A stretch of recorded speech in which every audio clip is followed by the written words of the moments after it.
ബംഗ്ലാദേശ് രാഷ്ട്രീയം ഇപ്പോൾ വലിയൊരു പ്രതിസന്ധിയിലൂടെയാണ് കടന്നുപോകുന്നത്.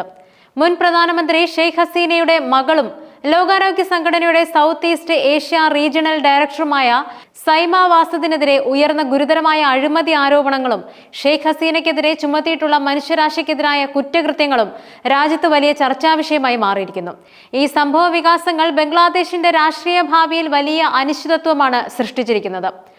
ബംഗ്ലാദേശ് ഇടക്കാല സർക്കാർ സൈമ വാസദിനെതിരെ ഉന്നയിച്ച അഴിമതി ആരോപണങ്ങളെ തുടർന്നാണ് ലോകാരോഗ്യ സംഘടന അവരെ അനിശ്ചിതകാല അവധിയിൽ പ്രവേശിപ്പിച്ചത്.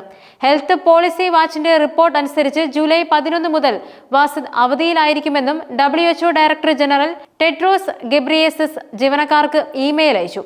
WHOയുടെ അസിസ്റ്റന്റ് ഡയറക്ടർ ജനറലായ ഡോക്ടർ കാതറീന ബോംഹെ തെക്ക് കിഴക്കൻ ഏഷ്യൻ റീജിയണൽ ഓഫീസിൽ വാസദിന് പകരം ചുമതലയേൽക്കുമെന്നും അദ്ദേഹം തന്റെ ഇമെയിലിൽ വ്യക്തമാക്കിയിട്ടുണ്ട്. ഉന്നത തലത്തിലുള്ള ഈ അവധി അഴിമതി ആരോപണങ്ങളെ WHO എത്രത്തോളം ഗൗരവമായി കാണുന്നു എന്നതിന്റെ വ്യക്തമായ സൂചനയാണ് നൽകുന്നത്. സൈമ വാസദിനെതിരെ ബംഗ്ലാദേശ് അഴിമതി വിരുദ്ധ കമ്മീഷൻ ഉന്നയിക്കുന്ന ആരോപണങ്ങൾ അതീവ ഗൗരവതരമാണ്.